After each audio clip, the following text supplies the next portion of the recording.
Imagínate, ir a ver a tu propia familia y no saber que esa puerta sería la última que cruzarías.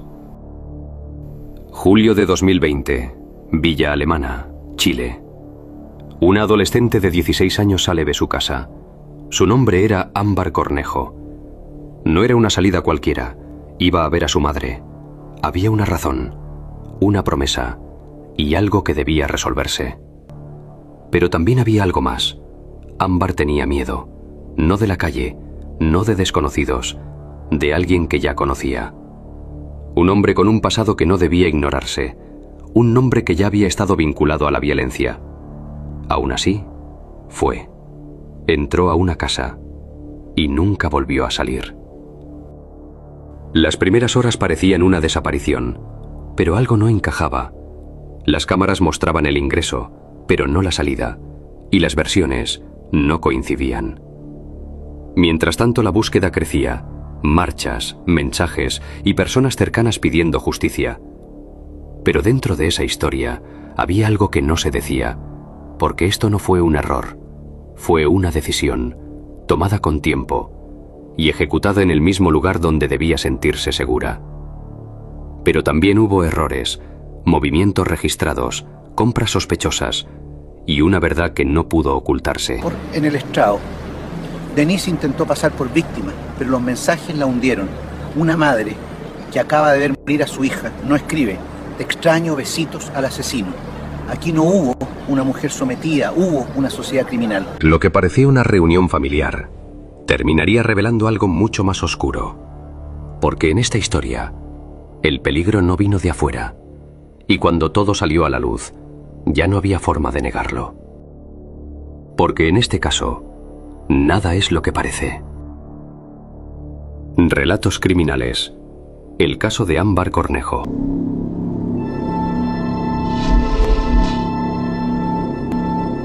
Ámbar Cornejo tenía 16 años. Vivía en Villa Alemana, Chile. Pero no vivía con su madre. Esa decisión no fue casual. La relación entre ambas era conflictiva. No era una distancia reciente, era algo que venía de tiempo atrás. Había discusiones, falta de confianza y una convivencia que no funcionaba. Por eso Ámbar vivía con una tía. Ahí tenía mayor estabilidad, un entorno más seguro y una rutina más tranquila. Pero su madre seguía presente en su vida, Denise Llanos, y con ella otra persona, Hugo Bustamante, su pareja, un hombre con un pasado que no podía ignorarse. Había sido condenado por un doble homicidio en 2005, un crimen brutal que marcó su historial. Cumplió solo 11 años de una condena mucho mayor, y en 2016 volvió a la libertad. Ese antecedente no era desconocido para Ámbar, ella lo sabía y lo temía. Lo había dicho en más de una ocasión. Había advertido que no se sentía segura cerca de él, que no confiaba, que algo no estaba bien. Pero esas advertencias no generaron una acción real. Ese fue el primer punto crítico. El riesgo estaba identificado, pero no fue detenido. Mientras tanto, la relación con su madre seguía deteriorándose. Había un nuevo conflicto: el dinero. Ámbar recibía una pensión de su padre biológico, un ingreso constante, y ese dinero generaba tensión.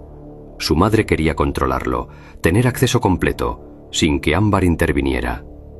Ese punto agravó la situación. Más discusiones, más presión y una relación aún más frágil. Pero a pesar de todo, seguían en contacto. Ese fue el punto clave. La conexión nunca se rompió del todo, y eso permitió que ocurriera lo siguiente. El 29 de julio de 2020, Denise contactó a su hija. Le pidió que fuera a verla. Tenía una excusa clara: entregarle el dinero. Era algo lógico, normal, y suficiente para que Ámbar aceptara. Pero ese encuentro no era lo que parecía.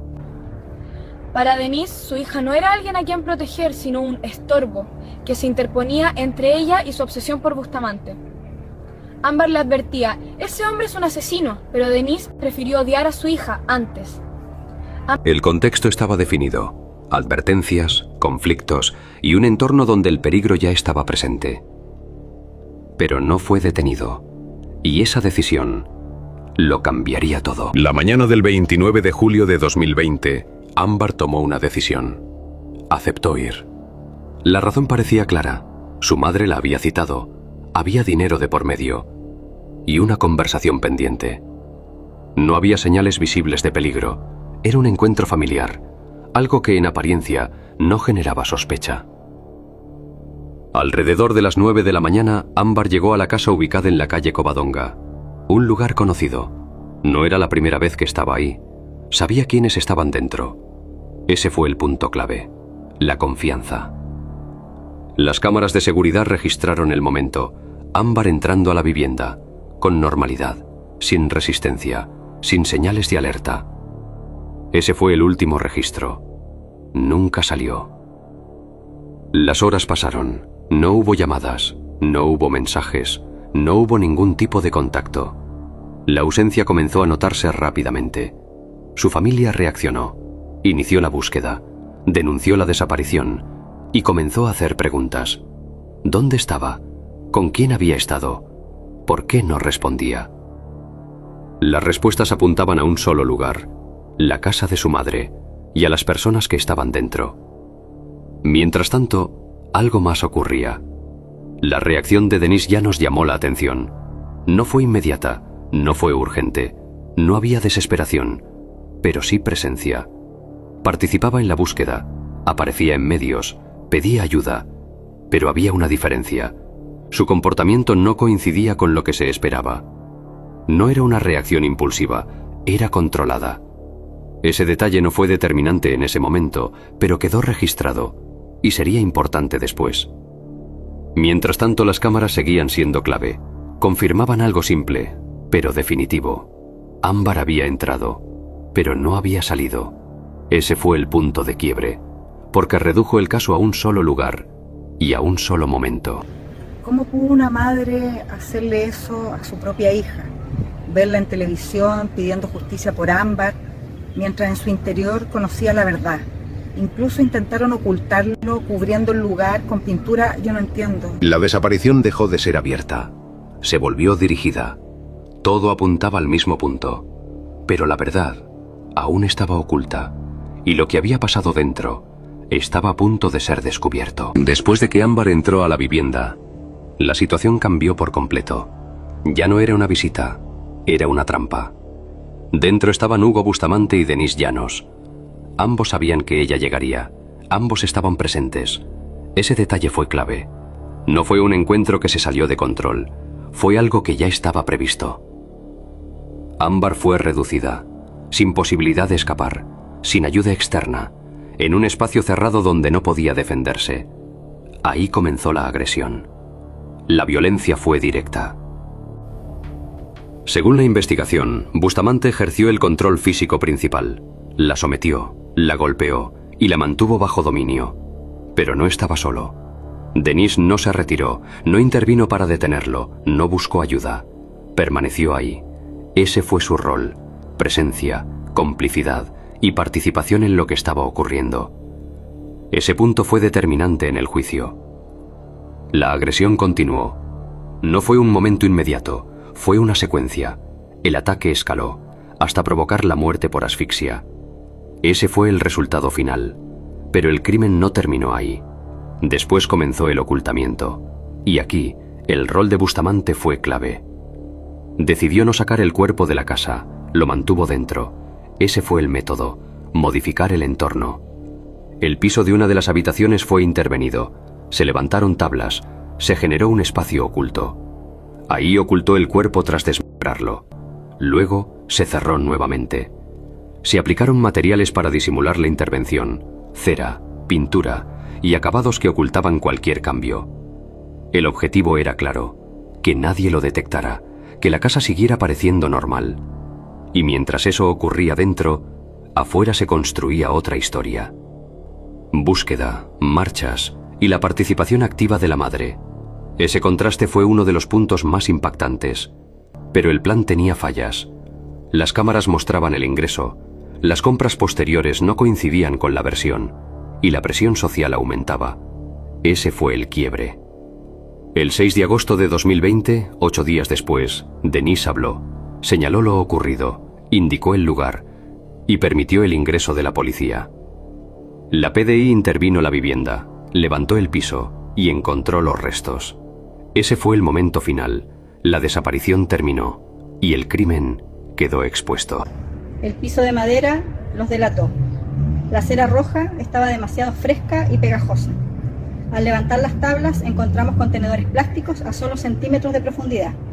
Lo más aterrador fue que la pareja convivía como si nada. La verdad ya no podía negarse.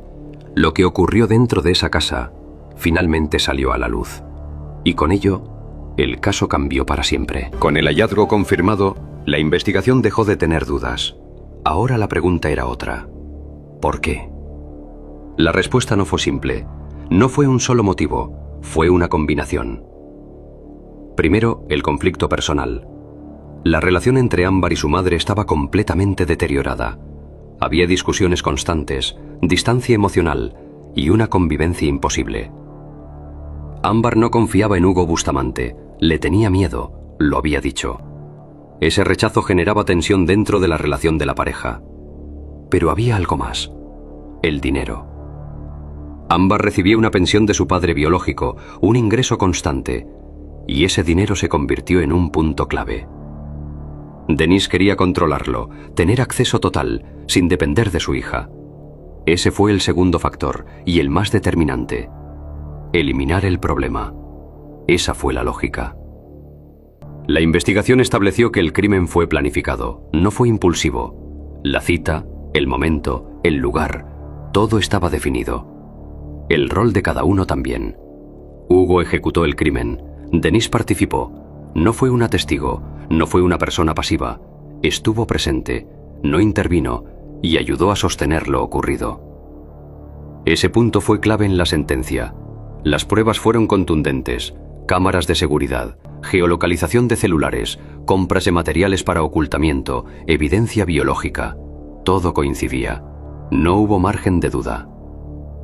El proceso judicial avanzó y en diciembre de 2021 el Tribunal de Viña del Mar dictó la pena máxima en Chile. Hugo Bustamante, presidio perpetuo calificado. Denise Llanos, presidio perpetuo calificado. Ambos deberán cumplir al menos 40 años antes de optar a beneficios. Pero el caso no terminó ahí. En 2024, Bustamante reveló algo más. Confesó 2 asesinatos anteriores ocurridos en 1996. Las víctimas fueron encontradas en el mismo lugar. Eso confirmó algo aún más grave. No era un hecho aislado, era un patrón, un antecedente que no fue detenido a tiempo. Bustamante confesó que en 1996 los mató y los enterró en la misma casa donde años después ocultaría a Ámbar. Lo decía sin culpa. Los nombres de las víctimas eran Elena Hinojosa y Eduardo Páez. Fue algo que nos impactó. El caso de Ámbar Cornejo dejó una marca profunda. No solo por la violencia, sino por lo que reveló. Que las advertencias existían, que el peligro estaba identificado y que aún así no se actuó a tiempo. Porque en esta historia no hubo sorpresa, hubo señales y una decisión que nunca debió tomarse. Este caso no solo muestra un crimen, muestra lo que pasa cuando alguien advierte un peligro y nadie actúa a tiempo. Ámbar tenía miedo, lo dijo, lo repitió, lo dejó claro, pero no fue suficiente. Y eso es lo más difícil de aceptar, porque aquí no hubo un desconocido, no hubo una amenaza lejana. El riesgo estaba dentro de su propio entorno, con personas que debían protegerla, y aún así, todo ocurrió. Ahora la pregunta es para ti. ¿Crees que este crimen pudo haberse evitado si sus advertencias hubieran sido tomadas en serio, o existen fallas que el sistema nunca logra corregir a tiempo? Y más inquietante aún, ¿cómo una madre pudo llegar a planear el final de su propia hija? Te leo en los comentarios. Y si quieres más casos como este, contados paso a paso, sin relleno y con todos los detalles, síguenos y comenta. Somos Relatos Criminales. Porque cada historia que ves aquí no solo muestra lo que pasó, también revela lo que pudo haberse evitado.